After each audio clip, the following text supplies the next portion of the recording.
Nous sommes mercredi 24 septembre 2014. Bonjour à tous et bienvenue dans cette édition. Fin de cavale pour le présumé meurtrier de la ménagère des HLM, arrêté dans la soirée d'hier. Une bonne nouvelle donc pour la famille de la victime assassinée ce lundi 15 septembre. Binta Clarisse Mané était âgée de 23 ans et exerçait le métier de femme de ménage. Nous reviendrons sur cette information dans nos prochaines éditions.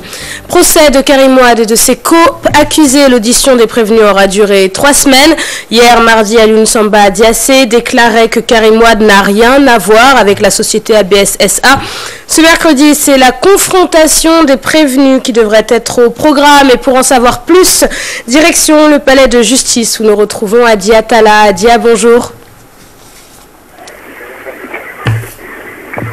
Adi Atala est-il avec nous? Oui, bonjour Léa Ndiaye. Adi Atala, alors qu'est-ce qui est prévu pour ce mercredi? Pour ce mercredi, c'est l'administrateur d'ABSSA qui va repasser à la barre. C'est le plus long interrogatoire de toutes les auditions co-inculpées de Karim Ouad. Et il faut savoir aussi que ce dernier, dans l'enrichissement illicite, il va répondre aux questions des avocats de la défense qui étaient les derniers à prendre la parole à l'audience d'hier. Et le parquet va revenir à la charge s'il le désire. Alioune Samba Diassé est le dernier prévenu à se présenter, à faire face à la cour après son audition. Celle-ci va procéder à la confrontation des co-accusés et les questions vont concerner certains liens et connivences entre ABSSA, AHS et ADS. Parce que dans les rapports de la commission d'instruction et de l'enquête préliminaire de la gendarmerie, toutes ces sociétés ont eu à traiter ensemble dans certains dossiers qui impliquent leurs administrateurs respectifs, notamment Pierre Agboba, Ibrahim Abou Khalil Bourgi, dispensé, Pape Mamadou Pouy et Mbaye Ndiaye. Le procès de Karim Ouad, il faut le souligner aussi, qui suscitait beaucoup d'engouement au début. Au regard du public qui vient assister, on peut déduire qu'il est devenu un peu ordinaire. Même le dispositif sécuritaire s'est réduit. Certains avocats ne se présentent plus. D'aucuns déclarent qu'ils ont d'autres obligations et ce ne sont que des répétitions. Donc ils préfèrent attendre le passage des témoins pour revenir. Donc là, on peut s'attendre aussi au dernier interrogatoire d'Alioune Samba Diassé ce matin et ce sera après au tour des témoins. Un programme chargé au palais de justice ce mercredi. Donc merci à Adi Atala comme d'habitude pour toutes ces précisions. On te dit à tout à l'heure dans nos prochaines éditions. Cité de l'émergence, le président Macky Sall a procédé à la pose de la première pierre érigée sur une superficie de 2,5 hectares. Le projet comporte 17 immeubles et 10 tours pour un montant de 21 milliards de francs CFA. Je vous propose d'écouter le chef de l'État, Macky Sall. Il est au micro de Modi Gueye. M'adressant aux mécaniciens et vendeurs de pièces détachées qui étaient encore sur cette place, je voudrais leur dire que des instructions ont été données pour que le Premier ministre et son gouvernement puissent leur trouver dans les meilleurs délais des espaces de recasement devant leur permettre de poursuivre leurs activités. À l'instar de la plupart des communes, Dakar Plateau est confronté à des difficultés liées au budget de fonctionnement. Un malentendu entre le maire et le sous-préfet serait à l'origine. Il avait pris un arrêté pour modifier le budget et pour faire un... Aux mécaniciens et vendeurs de pièces détachées qui étaient encore sur cette place. Pose de la première pierre de la Cité de l'Émergence. Toujours, le Conseil de l'Ordre des architectes dénonce sa non-implication pour l'organisation. Plusieurs projets d'envergure sont en train d'être montés sans la participation des architectes et ce, en violation des textes qui régissent leur profession. Un communiqué publié ce lundi qui sera suivi d'un point de presse du Conseil aujourd'hui à 16h à son siège.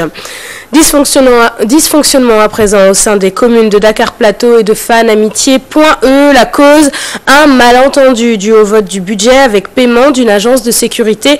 Le sous-préfet et le maire, Alioune Ndoye, ne semblent plus parler le même langage puisque le dossier atterrit devant la justice. Plus de détails avec Ibrahima Kamara et Alioune Diagne. À l'instar de la plupart des communes, Dakar Plateau est confronté à des difficultés liées au budget de fonctionnement. Un malentendu entre le maire et le sous-préfet serait à l'origine. Il avait pris un arrêté pour modifier le budget. Il a pris un nouveau acte pour faire un arrêté valant mandat pour payer ses tiers. Cela est de l'acharnement, dans la mesure où il est en train de se battre pour les intérêts d'un privé se priver ne peut se prévaloir d'une dette contentieuse, une dette commerciale.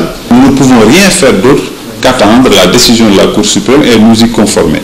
À Fan.e Amitié, le vote du budget bute à l'incompréhension des textes de l'acte 3 de la décentralisation. Nous avons voulu prendre le temps nécessaire à l'information, avoir des informations surtout concernant l'acte 3 avant de penser à un budget. Ces maires issus de la coalition Taxawu Dakar de Khalifa Sall mesurent les dégâts. La Tabaski, il y a la rentrée des classes, nous sommes en période d'hivernage où, vous savez, les maladies sont plus nombreuses.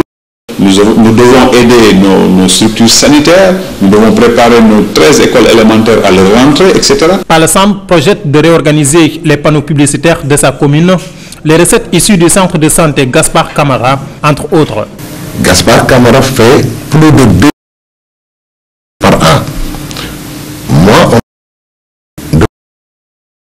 toute la masse salariale de Gaspard Camara. Et toujours dans cette affaire, le maire de Dakar Plateau, Alioune Ndoye, accuse le ministre de l'Intérieur, Abdoulaye Diallo, de mettre la pression au sous-préfet. Écoutons-le, ses propos sont recueillis par Ibrahima Kamara et Alioune Diagne.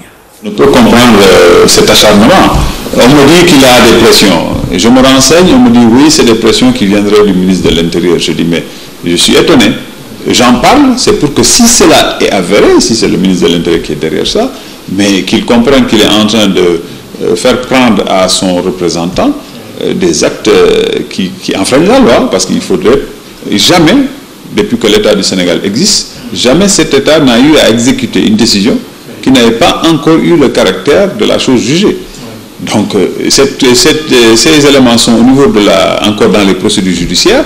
Le ministre de l'Intérieur devrait appeler son sous-préfet pour lui demander d'attendre justement la décision de la Cour suprême. Justement, constater que le Benno Bokk Yakaar, comme je l'avais dit une fois, jusqu'à là était plus virtuel qu'autre chose, et qu'il était bon que ce cadre soit mieux organisé, plus formalisé, que ce soit un cadre qui regroupe plus des alliés que des adversaires. Je pense que c'est important, et que les gens apprennent à travailler ensemble. Pèlerinage à la Mecque après avoir essuyé de nombreuses critiques de la part des pèlerins bloqués à Dakar. Sénégal Airlines réagit. Après plus de 3 jours de retard, la compagnie aérienne présente ses excuses à ses clients et met à leur disposition les 2 avions prévus pour Médine. Le directeur général de Sénégal Airlines, Mayoro Racine, est au micro de Nafissatou Sylla. Je vous propose de l'écouter. On a eu quelques difficultés parce qu'on avait prévu 2 avions. Et maintenant, il fallait transporter tous les pèlerins avec un seul avion. Indépendant de notre volonté, parce que nous avons tout fait sur le plan réglementaire et sur le plan financier, surtout sur le plan sécuritaire. Nous avons tout fait avec les inspections qui vont avec, dans le but d'avoir ces avions-là normalement et d'avoir toutes les certifications et les autorisations. Dès qu'on a eu les autorisations, l'avion en effet a quitté l'Arabie Saoudite pour venir. Il est arrivé ce matin à 11h38 précisément. Et depuis, maintenant, nous allons revenir à un programme normal, légèrement réajusté, n'est-ce pas, parce qu'on a eu quand même 2 ou 3 jours de perturbations, mais le programme est redimensionné pour être appliqué à nouveau en respectant en effet tous les délais. Et au nom de la compagnie, nous leur devons des excuses. C'est une certitude. Parce que tout simplement, ils ont payé pour un service qu'ils n'ont pas reçu. La Tabaski approche à grands pas et à quelques jours de l'Aïd el-Kébir. Il n'y a pas que les vendeurs de moutons qui se frottent les mains. Beaucoup de jeunes enfilent la casquette de laveur de moutons pour se faire un peu d'argent. L'objectif étant de se faire un petit pécule avant la fête. Reportage d'Aïm Bossessi et Mohamed Dien. Il n'y a pas que les vendeurs de moutons qui font des affaires à l'approche de la Tabaski. Des jeunes tirent leur épingle du jeu. Ils s'adonnent au lavage de moutons. Ouais, nous on est dans l'opération de la Tabaski, nous vendons des moutons.